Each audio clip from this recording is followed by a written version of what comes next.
आप सभी को प्रभु यीशु मसीह के मधुर और प्यारे नाम में जय मसीह की। आज हम 11 बार पुराने नियम में यीशु मसीह के जन्म और मृत्यु की भविष्यवाणी की गई है, जिसका हम वर्णन देखेंगे। पवित्र शास्त्र की महान वास्तविकताओं में से एक बाइबल की भविष्यवाणी सत्य है। बाइबल में ऐसी भविष्यवाणी की गई है जो पहले ही बहुत कुछ सच हो चुकी हैं, और ऐसी कई भविष्यवाणियां हैं जिनके सच होने की हम सब प्रतीक्षा कर रहे हैं। उदाहरण के लिए मसीह यीशु का दूसरा आगमन। फिर भी दूसरी बार आने से पहले उन्हें पहली बार इस दुनिया में अर्थात यीशु को क्यों आना पड़ा? यीशु के पहले आगमन की भविष्यवाणी पूरे पुराने नियम में की गई थी। आप शायद सोच रहे होंगे कि पुराने नियम में यीशु के जन्म और मृत्यु की भविष्यवाणी कहाँ की गई है। मुझे आशा है कि आपने पूछा, क्योंकि हम इसमें से कुछ भविष्यवाणियों पर चिंतन अर्थात गौर करने जा रहे हैं। इससे पहले कि हम इन भविष्यवाणियों की गहराई में उतरें और इस प्रश्न का उत्तर दें कि पुराने नियम में यीशु के जन्म और मृत्यु की भविष्यवाणी कहाँ की गई है, आइए एक और प्रश्न का उत्तर देने के लिए कुछ समय हम लें। आप बाइबल की भविष्यवाणी पर कैसे भरोसा कर सकते हैं? इसका उत्तर स्वयं पवित्र शास्त्र में ही हमें और आपको मिलता है। व्यवस्था विवरण की किताब 18 अध्याय और उसका 21 और 22 वचन में लिखा है, तुम अपने आप से कह सकते हो, हम कैसे जान सकते हैं कि कोई संदेश प्रभु ने नहीं कहा है? यदि भविष्यवक्ता प्रभु के नाम पर जो घोषणा करता है वह पूरा नहीं होता या सच नहीं होता, तो यह एक संदेश है जिसे प्रभु ने नहीं कहा है। उस भविष्यवक्ता ने अभिमान से कहा है, इसलिए घबराओ मत। आप यह एक प्रश्न पूछकर पवित्र शास्त्र की भविष्यवाणी की सटीकता का परीक्षण कर सकते हैं। क्या यह सच हुआ? यह वास्तव में यह जानने का एकमात्र ऐसा तरीका है कि जिस चीज की भविष्यवाणी की गई है वह सच है या नहीं। आइए हम पुराने नियम की इन भविष्यवाणियों में से कुछ पर विचार करेंगे। उनमें 11 स्थानों पर नजर डालें जहां पुराने नियम में प्रभु यीशु के जन्म और मृत्यु की भविष्यवाणी की गई है। इन प्रश्नों का उत्तर देते समय कि पुराने नियम में यीशु के जन्म और मृत्यु की भविष्यवाणी कहाँ की गई है, हम इस सूची को 2 श्रेणियों में विभाजित करना चाहता हूं। हम पहले उसके जन्म की ओर इशारा करने वाले भविष्यवाणियां शुरू करेंगे और फिर उसके बाद में मृत्यु की ओर इशारा करने वाली भविष्यवाणियों को देखेंगे।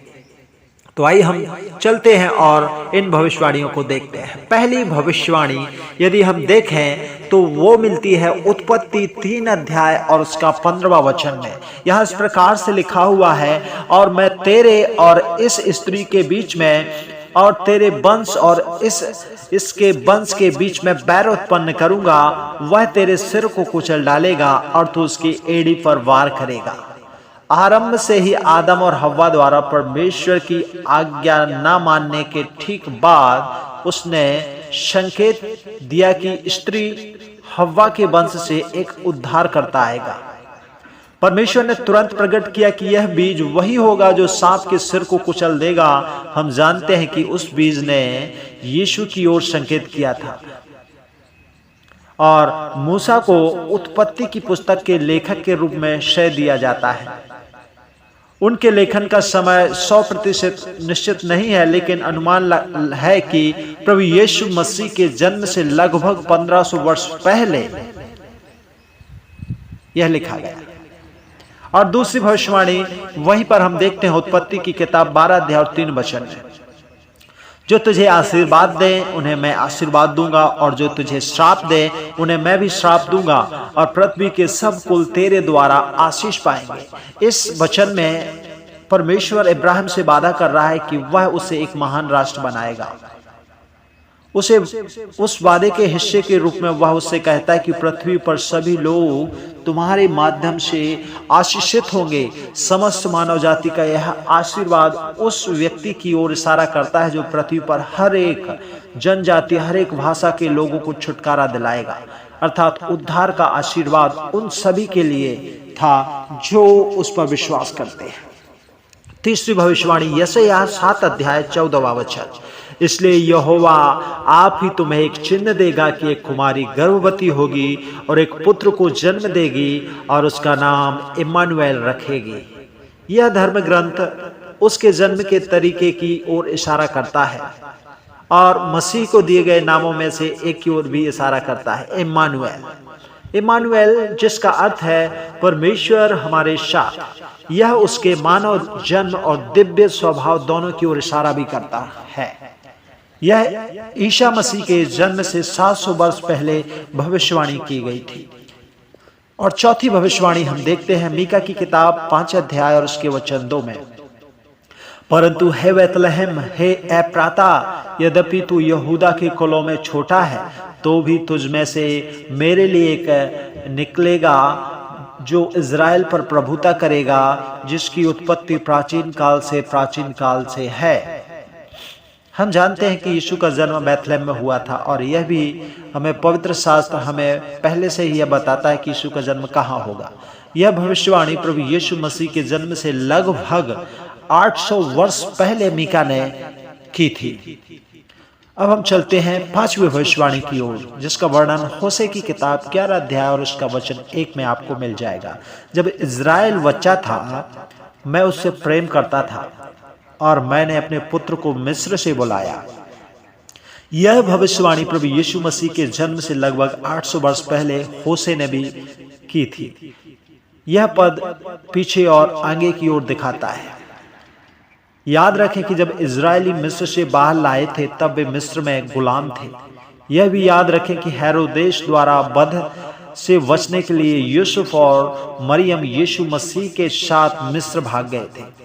यह वचन उन दोनों परिस्थितियों पर लागू हो सकता है, हालांकि इसका उल्लेख मत्ती ने अपने लेखकों में किया था।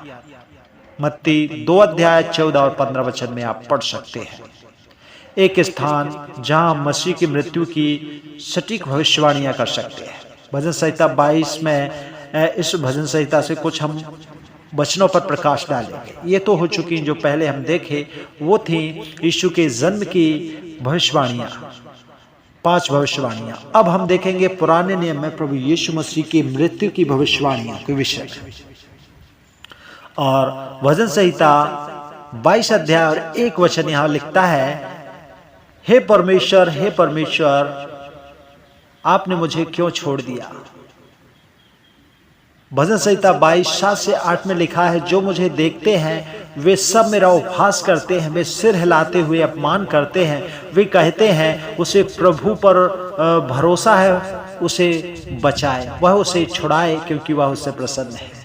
तीसरी भविष्यवाणी भजन संहिता 22 अध्याय 16 से 18 वचन में मिलती है, कुत्तों ने मुझे घेर लिया है, खलनायकों के झुंड ने मुझे घेर लिया है। वे मेरे हाथ और पैर छेदते हैं, मेरी सभी हड्डियां प्रदर्शन पर हैं। लोग मुझे घूरते हैं और मुझे इतराते हैं। वे मेरे वस्त्र आपस में बांट लेते हैं और मेरे वस्त्र के लिए चिट्ठी भी डालते हैं।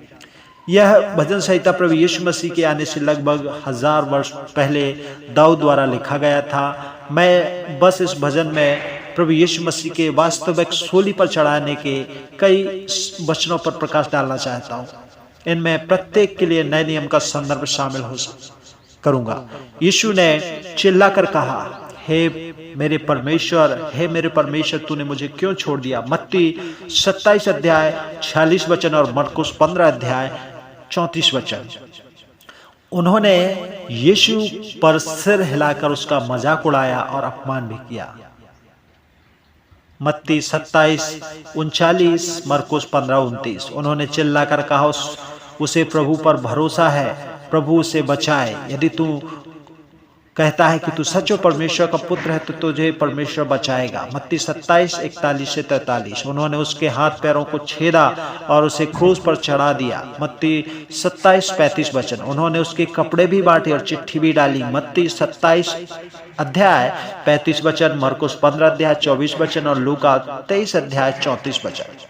दाऊद की भविष्यवाणी की सटीकता और विशिष्ट प्राकृतिक ने कुछ यह विश्राम दिलाया है कि सूली पर चढ़ने के बाद लिखी गई है, लेकिन सबूत बताते हैं कि यह लगभग 1000 साल पहले लिखा गया था। यदि कभी कोई आपसे पूछे कि पुराने नियम में यीशु के जन्म और मृत्यु की भविष्यवाणी कहाँ की गई है, तो इस भजन को बातचीत में शामिल किया जाना चाहिए, खासकर अगर आप उसकी मृत्यु के बारे में बात कर रहे हैं। तो यशायाह 53 की ओर मुड़ने के लिए एक और महान मार्ग है। पूरा अध्याय प्रभु यीशु को संदर्भित करता है, लेकिन मैं कुछ वचनों पर प्रकाश डालना चाहता हूँ। यशायाह 53 और 5 वचन में लिखा है, परंतु वह हमारे ही अपराधों के कारण घायल किया गया, हमारे अपराधों के कारण वो कुचला गया, वो जिससे उसे हमारे ही कारण सजा मिली, ताकि हम सबको शांति मिले, ताकि हमारे घाव ठीक हो जाए।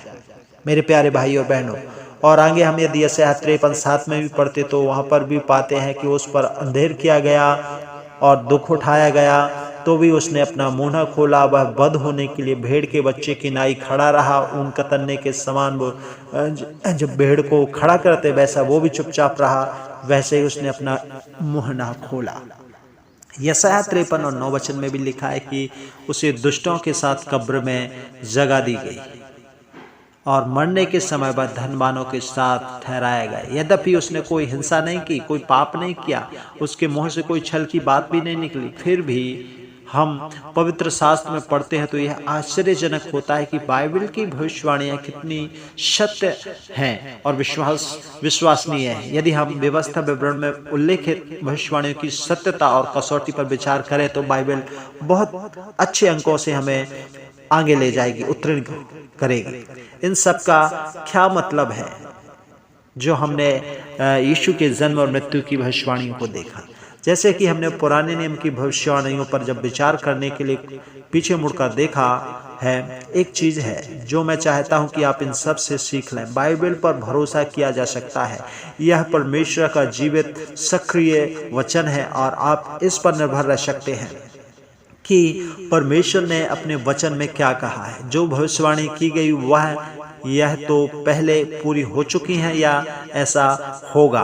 कुछ ही समय की बात है, मैं आपको पवित्र शास्त्र के बारे में 2 सच्चाइयों के साथ छोड़ना चाहता हूं जो यीशु ने परमेश्वर के वचन के बारे में कहा था। यदि हम मत्ती 5:18 में पढ़ते तो लिखा है, क्योंकि मैं तुमसे सच कहता हूं, जब तक आकाश और पृथ्वी न टल जाए तब तक एक छोटा सा भी अक्षर जो बाइबल में लिखा हुआ है उसमें से कुछ भी नहीं घटेगा। आकाश पृथ्वी टल जाएगी लेकिन वचन नहीं टलने वाला बोलता है। इसी रीति से व्यवस्था मिटने वाली नहीं है। जो व्यवस्था हमें और आपको दी गई है वह कभी नहीं मिटेगी जब तक वह पूरी ना हो जाए।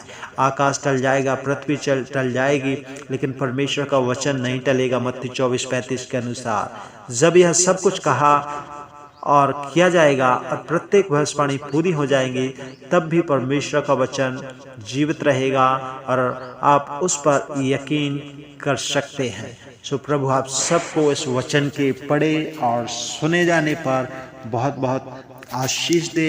और यदि आपको यह जानकारी अच्छी लगी है तो आप हमारे चैनल को लाइक, शेयर और सब्सक्राइब ज़रूर करें और कमेंट करके बताएं कि आपको जानकारी कैसी लगी। God bless you.